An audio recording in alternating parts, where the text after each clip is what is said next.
Si eres de los que crees que la inteligencia artificial es una de estas revoluciones que está a punto de llegar, puedes afrontarlo de dos formas. Por un lado, siendo optimista, como lo soy yo, respecto a cómo nuevas tecnologías pueden ahondar en la hiperabundancia en que vivimos, o puedes tomarlo desde una perspectiva del miedo, de cómo puede influir a tu puesto de trabajo, a tu vida en general o a la sociedad en su conjunto. Desigualdad, monstruosidad, etcétera. Yo creo que al final no deja de ser parte de una continuación de un proceso en el que llevamos muchas décadas. Por primera vez empieza a haber ordenadores, imaginemos en los años 50 o 60 con las tarjetas perforadas de IBM, quizá incluso antes, porque ya en la Segunda Guerra Mundial se utilizaron con fines terroríficos. Y ahí cabía 1 kilobyte de memoria. Eso es muy poco. O quizá no tampoco. Porque nos puede empezar a ayudar a estructurar de forma sistemática ciertos procesos y por lo tanto aquellas compañías que tuvieran las tarjetas perforadas o los sistemas de computación de IBM tenían una ventaja competitiva muy significativa respecto de cualquier otro player en el mercado. Lo mismo ocurrió con el código de barras, ¿no? Que hoy estamos acostumbrados, puesto que es un elemento que es tan cotidiano para nosotros, pero la primera cadena de supermercados que introduce el código de barras, sin duda, consigue una punta competitiva, un edge, que le permitió superar a todos los demás.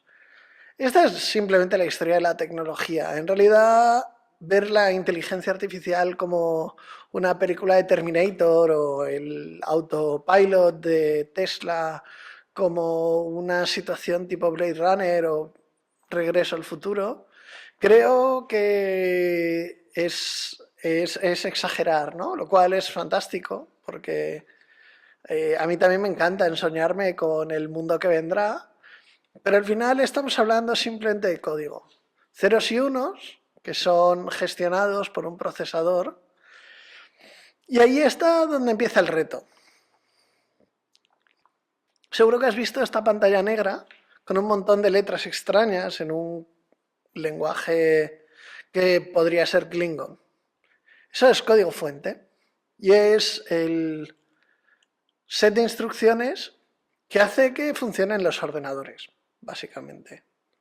Hay alrededor de 25 millones de personas en el mundo que hablan esta lengua. O sea, menos que la mayoría de lenguas que se te vengan a la cabeza, ¿no? Inglés, español, italiano, etcétera, ¿no? Sin embargo, en este mundo hiperpoblado, lo que sí que hemos visto es que cada vez más gente ha podido empezar a utilizar distintas herramientas tecnológicas como Excel. Yo es lo que llamo la revolución no code. Alrededor de 1 a 2 billions de usuarios en todo el mundo son capaces de utilizar una hoja de cálculo. Algunos lo hacen con un nivel básico para escribir, por ejemplo, cuáles han sido los gastos del día, y otros con un nivel de proficiencia pues muy alto, ¿no? Con fórmulas complejas, macros, etcétera. Pero al final del día lo que una herramienta como Excel ha hecho es convertir al ciudadano corriente en un programador, o lo que yo llamo un no-coder.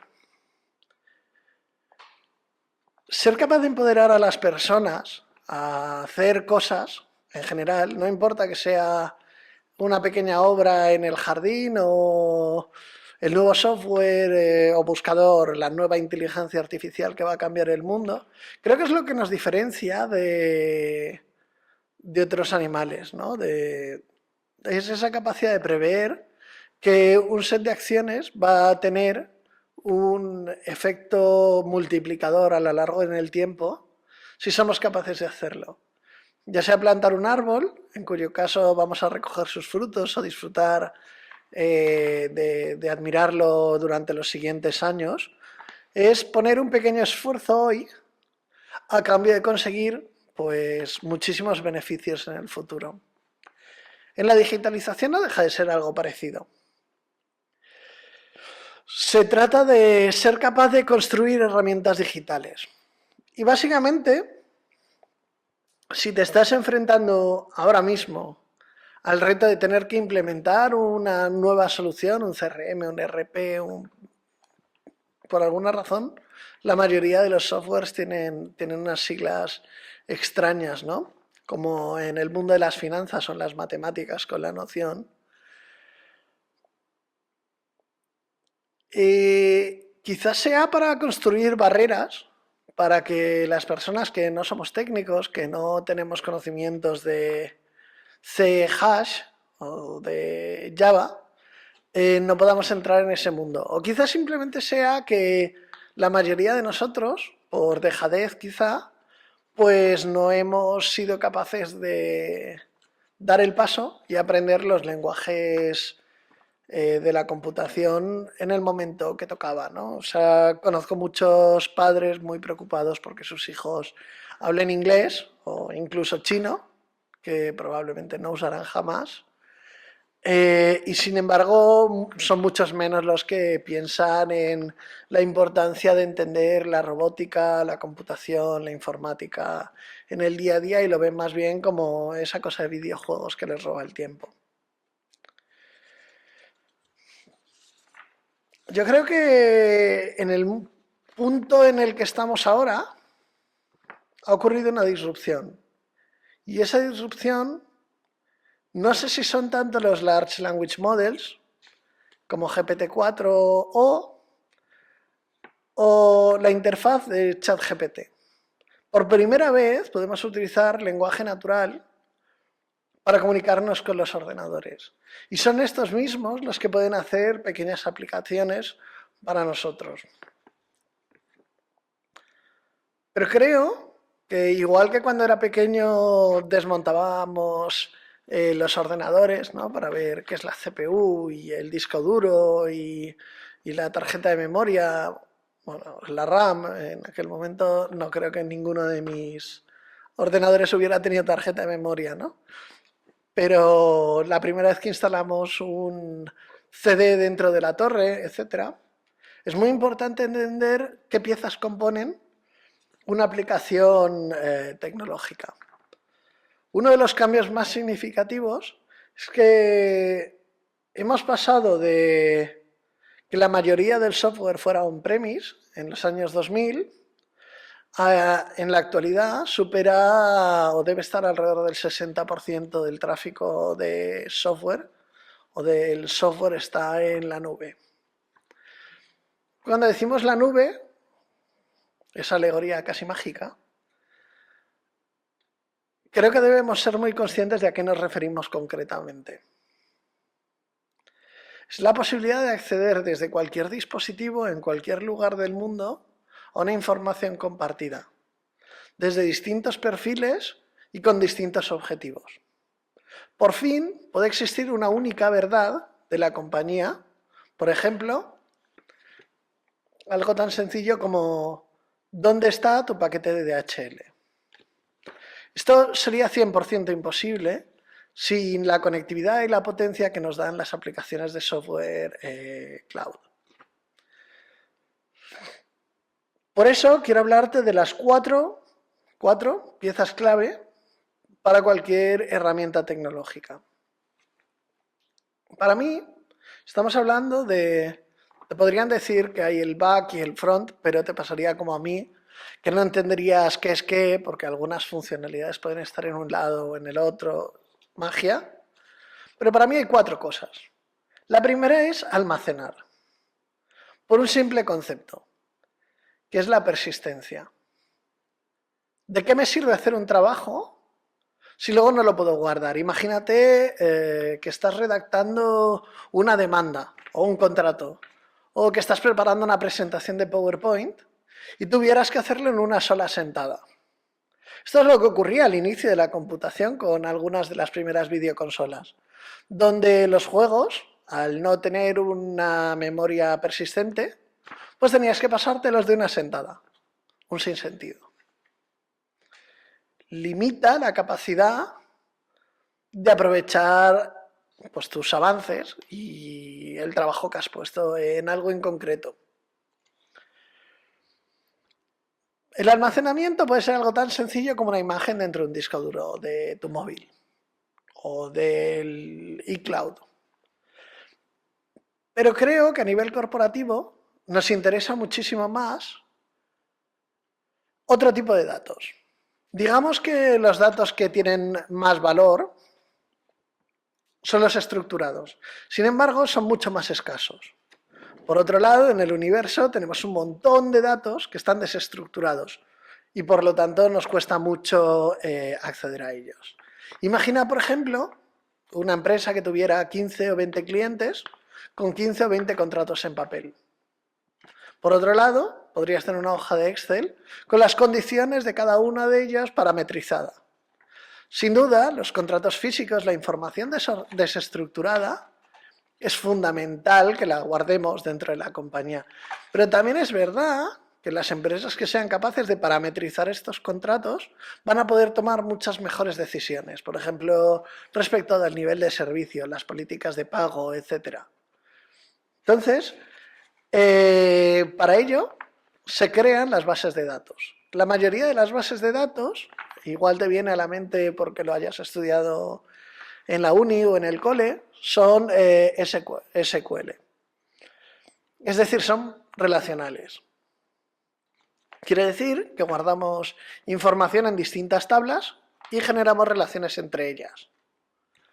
Vendría a ser como tener múltiples tabs dentro de tu hoja de cálculo, múltiples hojas, y luego generar relaciones como con un buscar V dentro de Excel. El problema de este tipo de bases de datos es que son complejas de generar y poco flexibles. O por lo menos cuando estamos intentando estructurar el mundo. Hoy en día disponemos de nuevas herramientas que pueden actuar como bases de datos unidimensionales o más complejas, soluciones como Airtable, que vienen a ser un Excel que puede ser gestionado en la nube o Google Sheets. Pero para mí, uno de los momentos transformadores, y voy a hablar de varios durante esta conversación, es en el que me presentan lo que es las bases de datos no relacionales.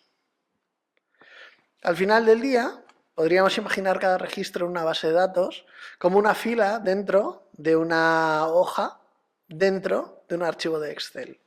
O dicho de otro modo, un documento dentro de una colección dentro de la base de datos global. La ventaja de este nuevo tipo de bases de datos es que utilizan una notación estandarizada. En la mayoría de los casos se llama JSON, JavaScript Object Notation.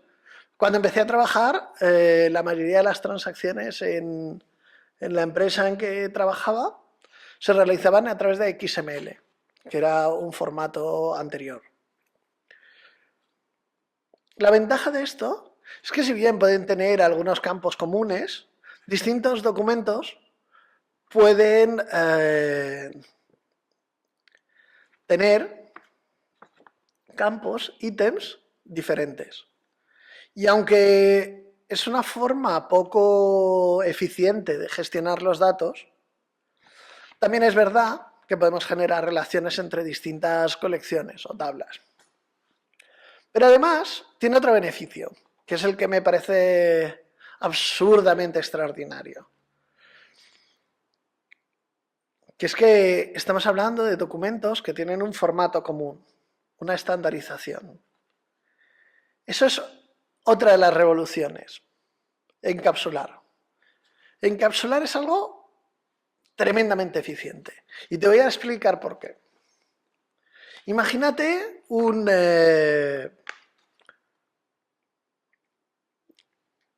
cajón de estos marítimos, ¿no? Un box, un contenedor. Y no te lo imaginas en plan puesto pijito con unas flores y un sofá en medio del campo. Imagínatelo en un puerto. Imagina el trabajo de los estibadores antes de conocerse el contenedor marítimo. Para que te hagas la idea, la productividad se multiplicó por 15 en solo 5 años, entre el 65 y el 70. El transporte marítimo creció exponencialmente. Los costes de fletar una tonelada de mercancías disminuyeron prácticamente a la mitad, si no me equivoco. En los sistemas digitales, imagínate que tienes dos plataformas, por ejemplo, tu CRM y tu ERP, es decir, el programa donde gestionas los clientes y en el que facturas. Y cada vez tuvieras que coger un dato de la cuenta de clientes, copiarlo a mano en el programa de facturación. O tuvieras que hacer una factura a mano. Obviamente eso no escala bien, requiere muchísimos recursos y es una tarea de muy escaso valor añadido. Por eso surgen las conectividades. Este es el segundo punto. La primera vez que probé una de estas conectividades, o API, Application Programming Interface, es la más común de las conectividades que existen, fue utilizando una herramienta que se llama Postman y te lo pone muy fácil y muy visual. Básicamente nos sirve para hacer una petición de ordenador a ordenador con una estructura concreta. Las razones son infinitas, porque en un sistema tengamos datos que nos gustaría tener en otro, porque un sistema es capaz de hacer algún tipo de operaciones que el otro no puede, o por cualquier otro motivo que se te ocurra, donde tenemos dos sistemas que tienen que hablarse el uno al otro. Se me ocurren centenares de ejemplos de APIs y de cosas que puedes hacer con una simple llamada API. Desde generar una imagen o un vídeo hasta escribir un email o hacer una petición de los eventos que han ocurrido en una ciudad en los últimos días. También existen APIs muy chorras que sirven sobre todo para que los programadores pues puedan practicar, ¿no? Como el Pokédex, que básicamente sería una base de datos donde están todos los Pokémon con cierta información. Pero en esencia, os quiero poner un ejemplo de una API. Lo único que hacemos es llamar a una dirección, toc toc, nos autenticamos con un token, que sería como nuestra identidad, la palabra clave. Imagínate esa fiesta a la que llegas y le das al portón, se abre la ventanita, ¿cuál es la palabra clave? Y ahí es cuando tú dices tu token. Y a partir de ahí solo tienes que decir una serie de parámetros que necesitas utilizar para recibir lo que quieres. Tan potente es esto y tan interesante es que algunas empresas, y esta fue un descubrimiento fascinante para mí como Zapier, decidieron agregar todas estas APIs y quitarle la complejidad de tener que desarrollarlo. Entonces cualquier persona sin conocimientos específicos de informática es capaz de coger y decir, quiero que cada vez que recibo un email se conteste automáticamente algo y se escriba una nota dentro de una hoja de cálculo de Google Sheets.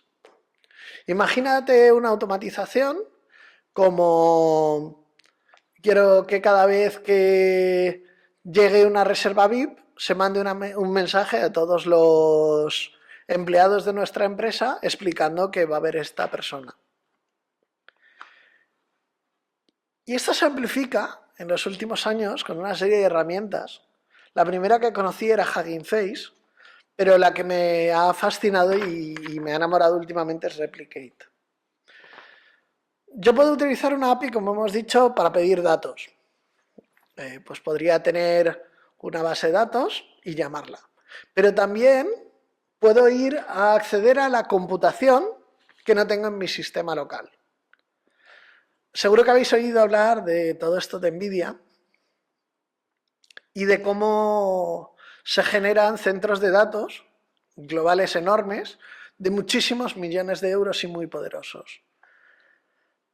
Lo que nos permiten plataformas como estas es acceder a este recurso tan valioso, la computación, específicamente GPUs, para lanzar modelos de inteligencia artificial generativa desde nuestro propio sistema. Es decir, ya no tenemos que tener un data center para poder generar pues, texto o una imagen, etc. No sé si te estás imaginando el potencial de algo así, porque al final del día se trata de que los procesos más pesados los puedes lanzar en otros sitios y además tu plataforma está en la nube. Es decir, podemos acceder desde cualquier sitio del mundo a una variedad cada vez mayor de datos y de computación. Me parece extraordinario. Un último punto es que la mayoría de nosotros no entendemos de código y aunque podrías ejecutar muchas de estas tareas desde la terminal, que sería como cuando yo era pequeño MS2, más o menos, sueles necesitar una interfaz visual.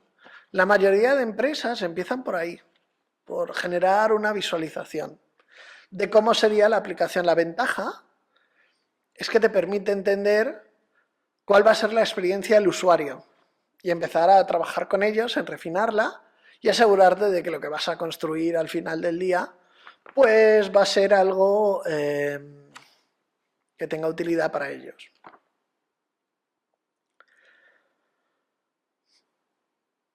Para eso, la herramienta más utilizada yo diría que es Figma y si no me equivoco debe haber 5 millones de usuarios de Figma en el mundo. Es una herramienta que utilizan diseñadores y sobre todo expertos en UI UX, que son los que generan las interfaces y las experiencias de usuario de las herramientas digitales. Es decir, es un trabajo específico para generar una usabilidad particular, hecha a medida, para la experiencia que quieres dar. En herramientas complejas así es como se ha hecho siempre. Pero si miras las páginas web, más de la mitad de las páginas web del mundo, o creo que un 40%, están generadas sobre WordPress, y decía más de la mitad, porque están generadas sobre un tipo de CMS, que es un Content Management System. Esto permite a gente no diseñadora generar una página web relativamente sencilla, con muy poquito esfuerzo y basada en templates. Es decir, utilizando diseños que ya ha creado otra persona.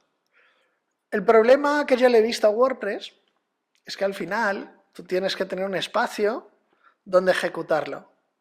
Tienes que asociarlo a una URL o una dirección de internet, el www.loquesea.com, y tienes que asegurarte de que lo mantienes a nivel de seguridad, frente a amenazas, sueles necesitar algunas funcionalidades avanzadas que requieren de plugins, etc.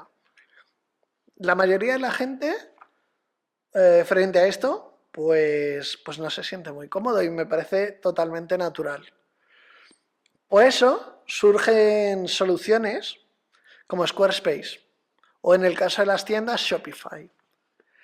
Esto ya sí que me parece un nuevo nivel de revolución, porque al final este software como servicio nos permite generar nuestras propias herramientas en la nube y muy potentes. Está listo para usar a cambio de una suscripción. Es decir, en lugar de tener que hacer una fuerte inversión inicial, pues vamos a pagar por el uso que hagamos de ello. Y en general, en función de las funcionalidades que queramos, el volumen de tráfico o cualquier otro método. Esto es algo que hasta hace poco servía solo para productos estandarizados. Es decir, si tú quieres trabajar con Squarespace, deberías utilizarlo con las herramientas que te da esta plataforma. Hoy en día, lo que es fascinante es que ha ocurrido algo parecido al software como servicio con el backend como servicio. Es decir, han salido empresas que te ofrecen toda la infraestructura necesaria para alojar, para computar, para conectar, para lanzar usabilidades de tu plataforma tecnológica. Un ejemplo es Firebase, que es la que utilizamos en particular en Unlock.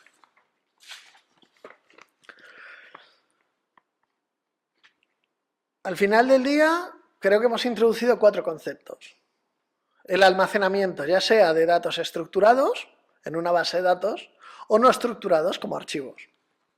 Hemos hablado de la conectividad, en general a través de APIs.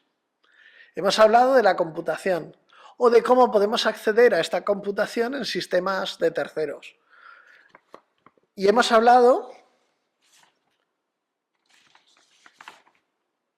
de la usabilidad, ¿no? De cómo generar interfaces con las que puede interactuar el usuario. Que hoy suelen ser páginas web o aplicaciones móviles, pero que por lo que estamos viendo van a continuar evolucionando en nuevas interfaces, en las gafas estas de Apple o de Meta, en pantallas gigantes en centros comerciales, en tótems en los restaurantes de comida rápida, etc. Al final, cuando afrontamos el reto de construir un software, por supuesto, la clave es pensar en el cliente, en el usuario final, en la persona que va a tener que interactuar con este software en el futuro. Pero una cosa que nos ha preocupado en Unlock es generar en un elemento tan importante como este una dependencia con un tercero. Por eso la obsesión ha sido la de empoderar a las personas que quieren lanzar un negocio a que por lo menos entiendan cuáles son las piezas que van a construir el futuro software que va a hacer que funcione su empresa. A la hora de desarrollar un proyecto tecnológico, vamos a tener, en general, o por lo menos hasta hace poco, 2 opciones. Por un lado, podemos querer algo totalmente hecho a medida. El problema es que generar este tipo de software lleva tiempo, es caro y puede que nos equivoquemos. Por otro lado, puedes utilizar un software como servicio. Plataformas que son especialistas en una casuística concreta. Vienen a ser como productos generados por consultores muy expertos en el transporte de mercancías médicas. Esto es extraordinario, porque en un área donde tú no eres experto, puedes acceder al conocimiento y a las herramientas que otros han generado y esto se puede replicar a escala, con lo que por una fracción del coste de desarrollarlo y en un modelo flexible vas a poder estar en el benchmark del mercado. El problema es que la capacidad de customización de este tipo de herramientas obviamente es muy limitado, salvo que seas el anchor client de una de estas plataformas. Incluso así, muchos tendrán su propio roadmap que priorizarán por encima de las necesidades específicas de un cliente en particular. En los últimos años, igual que ha salido WordPress, han salido plataformas que permiten construir herramientas a medida en la nube como servicio. Son las famosas aplicaciones de software no code. Hemos probado muchas de estas. Babel, no sé, creo que una es una aplicación de citas y la otra es un builder. Power Apps, etc. Ninguna daba respuesta a las necesidades específicas que teníamos nosotros, porque si bien es verdad que no necesita que sepas el idioma, el problema que teníamos era que tienes que seguir poniendo componentes y generar una estructura de aplicación que te lleve a que ésta haga los procesos que tú quieres. Es decir, tienes que ir construyendo cosas tan banales quizá como que si entras en una página tienes que poder salir, si envías un formulario debes vaciarlo, etc.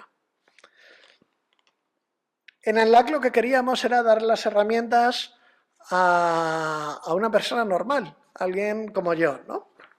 Entonces lo que hicimos fue pensar cómo podemos quitarte la mayoría del hassle, del problema, ¿no? Lo hicimos con varias cosas. La primera es que en lugar de ir componente por componente, usamos widgets. Cada uno de esos widgets es como una aplicación totalmente funcional, pero que puedes ir adaptando, ¿no? Piensa como en un Typeform, pues sería nuestro módulo de formularios. Tenemos otro widget que genera gráficos. Pues piensa en él como en un Power BI. Y así con cada uno de estos pequeños elementos. La ventaja de trabajar de esta manera es que al final todos los datos persisten en la misma base de datos y puedes reutilizarlo dentro de las distintas aplicaciones sin necesidad de construir complejas integraciones. Siguiente es la estructura modular. Una de las cosas que he visto es que la mayoría de veces cuando queremos acometer proyectos que son excesivamente ambiciosos, acabamos fracasando porque es muy difícil, antes de empezar el proyecto, entender exactamente qué es lo que quieres. Para ello es verdad que los equipos de desarrollo modernos pues, utilizan técnicas de alineamiento muy avanzadas y son muy buenos. Pero lo que queríamos era tener una estructura modular que tú puedas empezar a construir desde el minuto cero y a partir de ahí ir avanzando y expandiendo la solución en base a las necesidades que se van identificando. Por ejemplo, hacer un panel de control sin ver la calidad de los datos que nos están entrando es muy difícil. Otro punto que queríamos es que fuera escalable. Es decir, cuando hacemos el alojamiento de una aplicación en una máquina virtual, suele tener ciertos límites. Lo que nosotros queríamos es estar en una plataforma que escale con nosotros, en este caso la de Firebase, que es la misma plataforma de Google sobre la que corren pues, muchísimos softwares de empresas con mucha reputación. Y también eso nos permite que si hoy tenemos 100 usuarios, pero mañana tenemos 1000, la plataforma está perfectamente adaptada para ello. Y otro punto que queríamos, que creo que he estado ahondando todo este tiempo, era empoderar a que gente como tú, como yo, gente normal, podamos construir herramientas. Porque al final del día las vamos a necesitar.